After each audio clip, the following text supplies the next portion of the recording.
thanks a lot for the invitation and for the occasion to speak here and present some of our work combining computer science and humanities. This is one among a number of projects that we do, but it's one of my favorite projects combining machine learning and linked open data for literary history.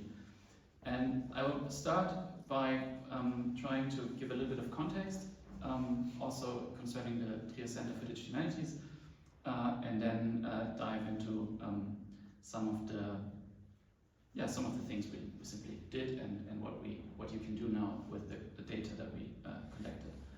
So basically the question is, what happens if you use machine learning basically for information extraction and linked open data for data modeling, and you apply this to the domain of literary history? It seems sort of far-fetched at first glance, and then what happens when you do that? That's the key question. And this is a typical question of digital humanities, bringing technology and humanities domains together, and this is something we've been doing at the Trier Center for Digital Humanities for a long time. It was founded in 1998, not with that name, because the term digital humanities didn't even exist at the time. And today we are, it's called a central research unit at Trier University, which means we are meant to serve the university as a whole. Was founded in one of the faculties, but now it's a general unit. And some of the focus areas of the center are scholarly digital editions, so putting texts, basically encoding texts, digital lexicography, building dictionaries. We have what is called the Wörterbuchnetz, a network of dictionaries of regional and historical German language. Everything is, of course, possible because we have a sort of a department for research software engineering and research infrastructure that develops a lot of the tools and infrastructure for these projects. And then we have a third focus area around computational literary studies and digital cultural heritage. And so what I'm speaking about today is concerned with computational literary studies, and is the project that was called Mining and Modeling Text. And you already see mining is the machine learning part and modeling is the linked open data part. This was funded by the Forschungsinitiative Rheinland-Pfalz. That's why the little logo is there to acknowledge their support. And here you see the website. So this is what I want to talk about, a little bit about this combination, then about the mining part in a way. And the atoms is just a metaphor, because we basically the idea is that when you do this, you don't tell a grand narrative anymore. You don't tell one big story. So the goal is not to have one big story, but what we're doing is we break everything down into little bits and pieces, and those are the atoms. And then you can try to see patterns in them again. But that's why we say, okay, it's like an atomization of literary history, because you break everything down into little pieces. And particularly linked open data with the triples, where you have very simple little statements. Those are basically the atoms, and they consist of smaller parts, but like atoms actually do as well. So I will talk about how we come up with the information, how we model it, but then also how we use it, so how this data can be accessed, and how it can be used for one particular question. This is just an example to show a little bit also that it's important to create data, but also to think about what you can do with it. So this is the idea of this atomization. So we use machine learning to generate information about the domain of literary history, and that domain is basically authors and works in their context and with all kinds of properties. And there are all kinds of sources for this kind of information, and I will get into those different sources in a second. And then we model this data using linked open data, so that we can model it semantically and make it machine readable, and also be able to reason on it, use the semantic structure for queries, for example,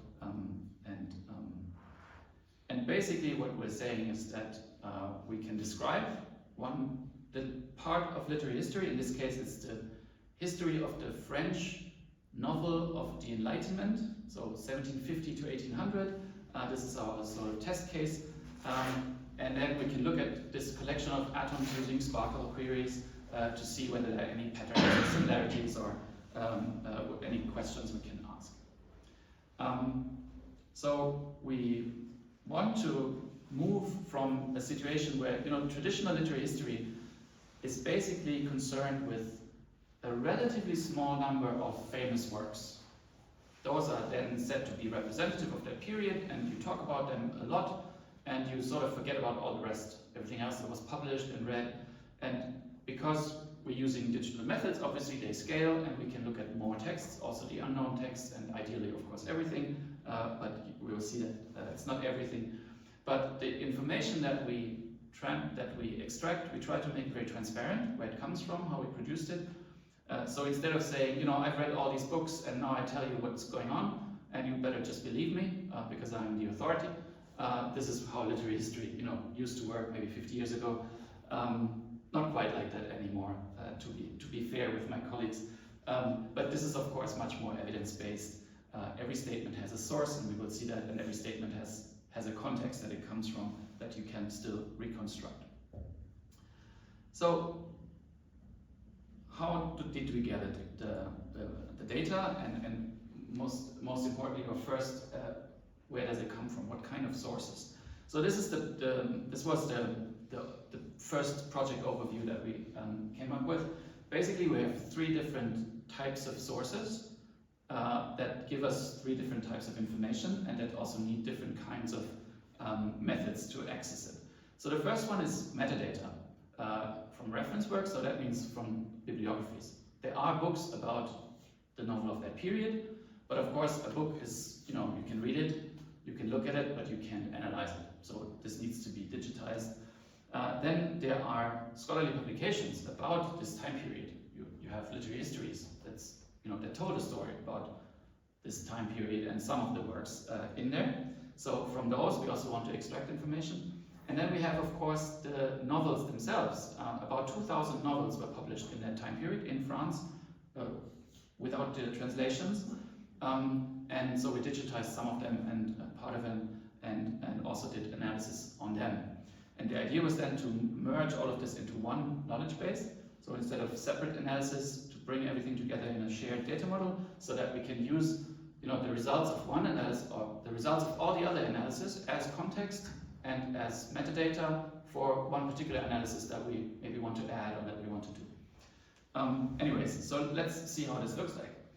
This is one page or one entry, a part of an entry from this bibliography that I mentioned. It's called the Bibliographie du genre romanesque français, and it has all of these entries, and you see they have an identifier, they have the author's name, Voltaire in this case, they have the title of the novel, Candide ou l'optimisme, and then they have the publication year. They have all kinds of references to reviews, contemporary reviews at the time. Also some information about the editions. Here there are more editions, so it was reprinted a lot. You can see that it must have been an important work. But what was most interesting to us was this part in italics here, because it's basically a systematic keyword-based analysis of each novel. And they did this for all of these 1,850, more or less, novels. So they actually went to libraries. This was done in the 70s. They actually had to travel to libraries around the world and find those books from the stacks and then read them to make all of this, to collect all of this information. It's incredible work. So the narrative perspective is there, the place where it takes the setting, Europe, and this is South America in this case, the names of the protagonists, some of the themes, and then also sort of the perspective or the tonality. So this one is a satire. And so basically for this source we digitized it, scanned it, did OCR, and then trained a model to identify all these different parts. So we annotated part of the bibliography and then used that as training data to pull out all these different pieces of information. And this was actually a master thesis that did this. And it was pretty good. We still had to do some corrections afterwards on the data, but it was really pretty good and the basis for everything else, because with this data we have all the authors, all the works. So whenever we find some information on any work that is mentioned or any author that is mentioned, this is where we want to connect it to. This is sort of the foundation of the network, right? We have all the authors and all the works, so we already know what is there, and now we just want to add more information about these. So this is what we did with the second pillar sort of the project. So this is the primary literature, we call this, the novels themselves. And so there are somewhat less than 2,000 in total that we know about, and maybe one or two will still be discovered, in some forgotten library, but it's very unlikely to be a lot more than that, because this is a well-researched period, and there were only about 50 of them available in digital form. So we collected more, and we digitized a lot of them as well, and we even did double keying of a lot of chapters to train a new OCR model specifically for this kind of data, and then used OCR for all to digitize, to do the OCR on more of these novels. So we ended up with 200 novels in the end, and that's when I just said, okay, 10%, we stop, we have to move on, there are other things. It would have been nice to continue and digitize more, but I think this is sufficient. And I mean, it's a small collection, 200 novels is not huge, but it's 10%, and we try to make it correspond more or less to the distribution of the production, also of the totality. So here you have the percentage of production, and the red ones or orangey ones is the percentage for each decade in the Wikibase, so what we have in the bibliography, documented in the bibliography, and then the green one is the proportion of the corpus. So it doesn't track perfectly, but sort of tries to do this. And also in terms of the subgenres, the kinds of narratives, whether the author is a woman or a man, all of that is sort of slightly or more or less in line with what we know about the totality of the works. So they are not a random sample, because it would have been impossible to then find all these novels and digitize exactly the right ones. Some of them are lost. We know they have existed, but nobody knows. Nobody has a copy anymore. No library has a copy anymore. So that was impossible, but we tried to approximate some of the key features so that it's not strictly speaking representative, but should give us a pretty good picture. And compared to what was there before, with like just 50 novels that were not distributed in any systematic way, I think it's already a little bit better. And so this is part of work that Julia Radkaman, one of our PhD candidates working on the project, did, is digitize, build this corpus, and then analyze it using different standard methods in our field, like topic modeling, something that is done, is very popular in Digital Humanities, named entity recognition to find all the places that are mentioned, and stylometry. That's a way to assess, let's say, the lexicon-based similarity of texts to each other, in particular for authorship attribution, but also simply to know what texts are similar to each other. And the corpus is published, and there's also a little an article about the corpus. And so all this information, what topics are most important in what novel, they all go into the Wikibase as well and are fed into the data model. And then the scholarly literature, that was actually the trickiest part, because this is German language scholarly literature about French, citing a lot of English. So it's multilingual data, and I'm sure you know that as soon as you step out of English and as soon as you do more than one language, everything gets more complicated. So here we did two steps. One, we needed to annotate some of the data to create training data. And for this we used Inception. You've probably seen it or used it. One of the nice things, and that ties it in, ties together the information extraction and the data modeling with linked open data, is that you can connect any Wikibase to Inception and then use it to disambiguate when you annotate. So in this case we have Candide, and Candide could be the book, the novel that we already talked about just now, but it could also be the character in the book. And so you want to distinguish that, and because the Wikibase, in this case Wikidata, knows about these two different entities, you can when you annotate immediately disambiguate your annotation and say, okay, in this case, it's the book, not the character, right? And then you have better training data. And one of the challenges with this, it sounds easy, right? But also we started in 2018, so it was a different time. It was before the GPTs and everything. One of the challenges is that literary scholars read a lot of literature, and they start to write like literary people. So they will say, Voltaire, the first time they mention Voltaire. Second time they mention Voltaire, they don't use Voltaire. They say the philosopher from Geneva. And then the third time they say the companion of Madame de Charrière. So for an identity recognizer, it's incredibly hard to know that those are all the same person, because they use paraphrases. And then same thing for the titles. Like we call Candide nowadays just Candide, but you've seen how they call it. The title is Candide ou l'optimisme traduit de l'allemand de Monsieur le Docteur Ralph. And that's part of the title. So the full title would be this, and they might use that full title as well. And then they might use different shorter versions depending on the title. So again, it's a bit of a moving target. So that was actually quite hard, and machine learning based on this annotation didn't work as well as we wanted to. And that's just the entities. We wanted to know, what does the text say about those entities? What kind of genre is this novel? What kind of interests did this author have? What kind of similarities does this author have with other authors who inspired him, who copied him or her? And so we ended up using the annotated data and some of the machine learning data, but actually that was a disappointment. So I think there's another project now with large language models to do this again on a larger scale.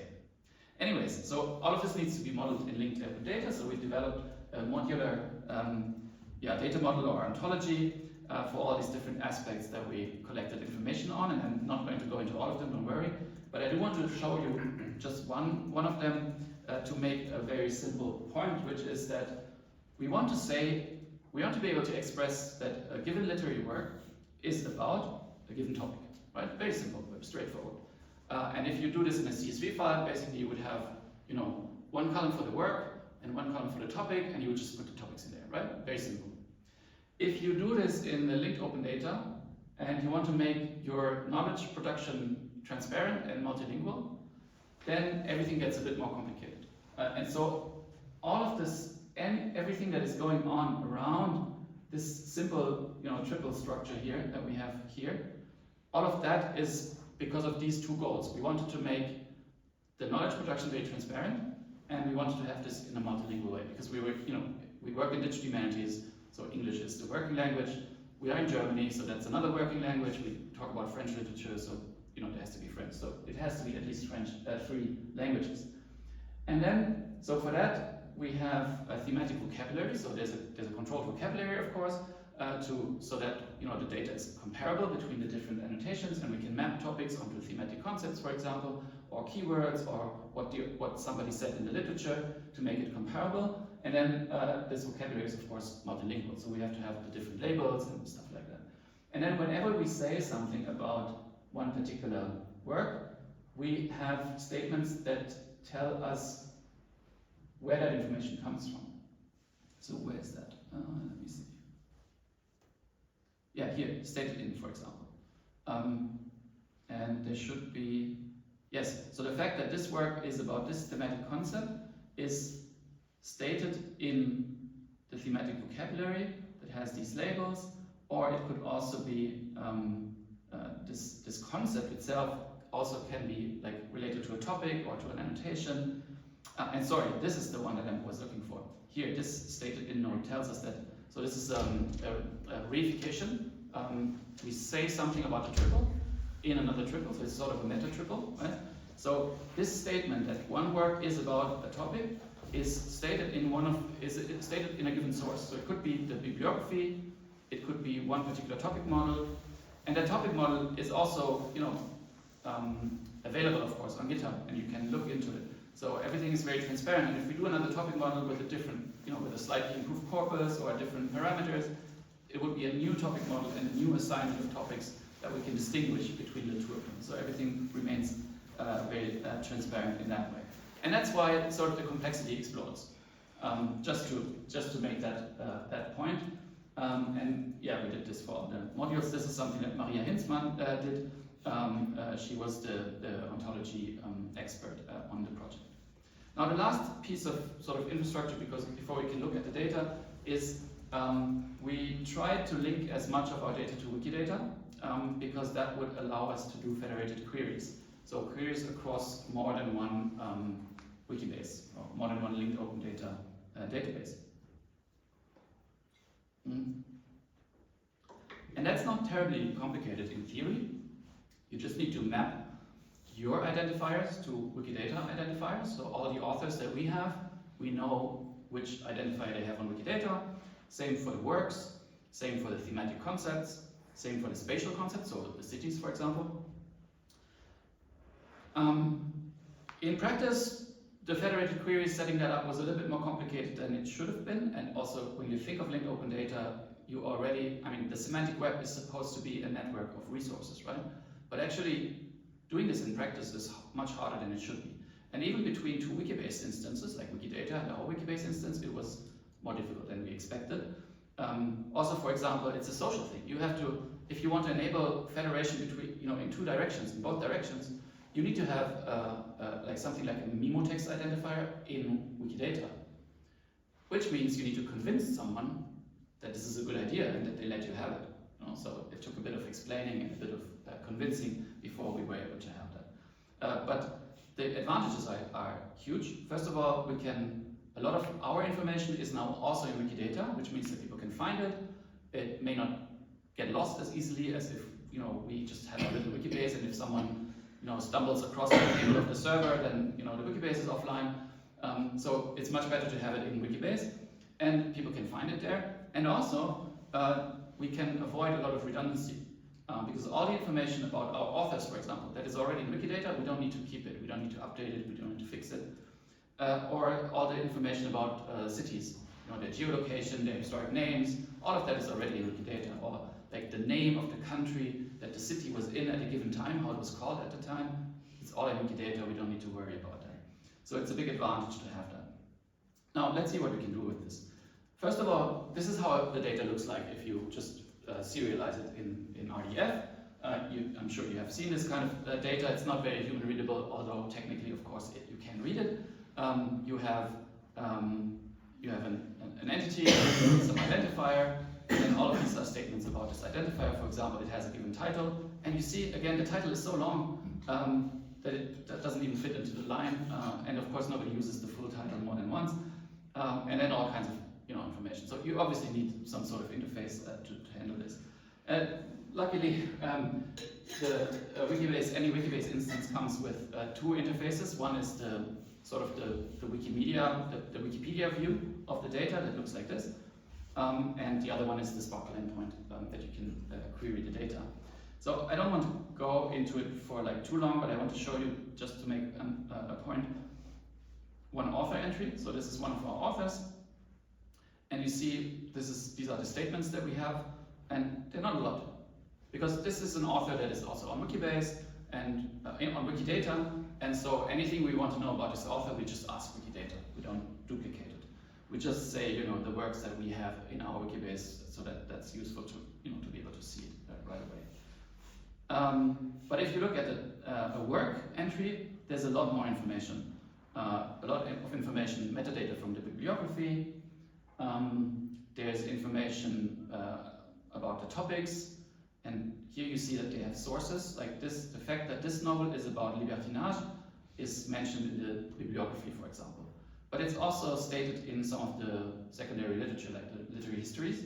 And you can see for every statement that is in the base, you can see where it comes from. And here you even have the citation, so you can look it up. Does it make sense? Did they really say that? And so there's a lot more information here, because in Wikidata, there's usually not a lot of information about literary works. The coverage is very uneven. Like for some famous works, of course, you have information, and then for everything else, you have hardly anything. So we also need to query the data, and I'm not going to go into the detail here. You can, of course, have tables, you can have visualizations, you can have maps, and all of that, and that's something that is nice again about Wikibase. All of these come with the base installed. You don't need to worry about visualizations. There's like a set of standard visualizations basically built in, and so we didn't spend any effort in creating nice visualizations or nice interface, which also means we don't have a nice interface, right? Because this is the start page of the data for the project. And it's just, there's no image, it's very basic. I mean, it's not a fancy landing page, right? I mean, the project has a bit of a nicer page, but still. But the effort didn't go into this area, right? But here you see one feature, or it's an illustration of a federated query, and that's nice. Because here we use this federation to basically say, okay, we select novels that are about travel, and we want to know where they were published. And so the information about that topic comes from the topic modeling or from scholarly literature, and the place of publication comes from the bibliography. And we just have the place names with their Wikidata identifier, so we can pull the geocoordinates from Wikidata and then visualize it on a map and see whether, there's a difference. The question behind this was, are novels about travel published in a wider range of places than, let's say, novels about, I don't know, domesticity or about Paris or something like that.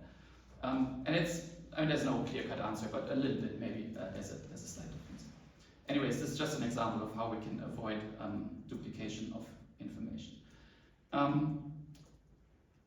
Yeah, that's another one. So let's go to maybe one more point about this. One thing that is nice about this semantic modeling and why we did the semantic modeling is that you can look at the data from this semantic perspective, which means, for example, you saw about Candide that the bibliography said it is set in Europe and America, so South America, what they mean by America, or maybe North and South America, I'm not sure. And when you do named entity recognition, you won't find Europe in your named entities. You will find different cities. For example, he goes to Lisbon because just after the big earthquake of Lisbon in 1755, he goes there, and that's very interesting. So it says Lisbon. So we have two information sources that say different things about the novel. One says it's set in Europe, the other one says it's in Lisbon. So if you don't model this semantically, you don't know that it's the same thing, right? But because we map Lisbon to the Wikidata item, and Wikidata tells us Lisbon is a city in the country of Portugal, Portugal is a country in Europe, we can see that actually it's the same thing, it's just a different granularity. And not just we know it, but the machine can know it, right? So that's the benefit of doing the semantic modeling, and that's why we did it. And so we can see that differences are differences of granularity, not like disagreement. There could be disagreement as well, which is another nice feature of linked open data. You can have conflicting or contradictory information, which you wouldn't do in a relational database, because the statements have sources and can have they don't need to agree. Anyways, let's see one little application study. So one is really just a tiny example research question, but there's a sort of a disagreement, or there was a disagreement about whether there is such a thing as a libertine epistolary novel after 1782. And I can tell from your faces that this is a pretty specific research question, right? And pretty far away maybe from what you have been worrying about recently. But anyways, so in this period there's a very, very popular type of novel, which is epistolary novel. So the whole novel is just letters, right? There's no narrator, there's nobody telling the truth about the story. You just have what different people say about what's going on. And they also manipulate each other with letters. So they try to seduce each other or manipulate, get money, get help using letters. And they need to travel to create a distance that then creates the need to write letters. So they're constantly on the move, these characters, because otherwise they could just meet, right? And so the letters are the medium of seduction and of love. As you see here, he's actually writing a letter, while in bed with someone. And so one author said, yes, this genre doesn't exist anymore. This combination of libertinage, of erotic literature, and this form of letters doesn't exist anymore after 1782, after this famous, this is a famous example, the Dangerous Liaisons, maybe you've seen the movie. There are actually multiple movies. And then another author said, no, there are lots of novels like that after 1782, and here's a bunch of them, and I tell you about them. So what's true? How can they disagree? And so we wanted to see whether we can sort of clarify the difference using our Wikibase. And so we just do a couple of queries, and I won't show the queries. They're all linked here. You can check them out. But so all the novels in the database after 1782, that's 845. And then if we just filter the epistolary novels, that's 107. If we just take the libertine novels, we just get 18. If we look at the novels that are libertine and epistolary, that's just 2 of them. So how could this guy have found 8 or 10 that he's talking about? Right? So the problem or the solution or the approach we took then is to say, okay, now for this query we used the category epistolary novel. So the semantic category, the semantic concept. And the same for libertinage, for erotic novels. But what if we sort of try to loosen up this concept a little bit? And instead of saying it has to be about libertinage, we say it could be about crime and passion and things like that. So if we loosen up the query a little bit, we get 7. We get more novels about these kinds of topics. And crime and passion together is basically libertinage. So if you have all 3 or even 2 of them, it's pretty close. So we get 7, which is already good. And then the other thing we can do, we can say, okay, so instead of using the semantic concept of epistolary novel, we take any novel that is described, in the string description as involving letters. So even if there's 1 or 2 letters, we would say, okay, we counted, maybe that's how you looked at things, and then we end up with 10. And that approaches the 8 that he found, that the author found actually pretty well, except that 2 of them that he talked about are not in our database, and 2 in our database are missing. So we actually found out that the 2 were missing that we needed to add, and we added them in the meantime. And so what you find out basically is that this kind of question, we can make the disagreement transparent by showing the source of the disagreement, which is the conceptual breadth of these concepts. And because we modeled it in a semantic way, while also keeping the source, we can say, yeah, we want to be strict or we want to be loose about it, and can adapt the definitions in a way and sort of model or reconstruct the opinion of these 2 authors and see where the difference really comes from. And basically show that the disagreement is one of definition, which is often the case, but okay. And so this is just as one example. So let's come to the conclusion very quickly. So there's a necessary complexity reduction in this kind of data modeling, and the triples are an example of this. No self-respecting literary historian would say, I can express my knowledge about the literary history in subject, predicate, object pieces. So I think it's worth it.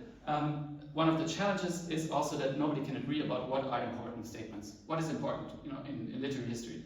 Is it the topics? Is it the people? Is it where they went? Is it the narrative perspective? Is it the style? So we did what we could do. Like how do you say that?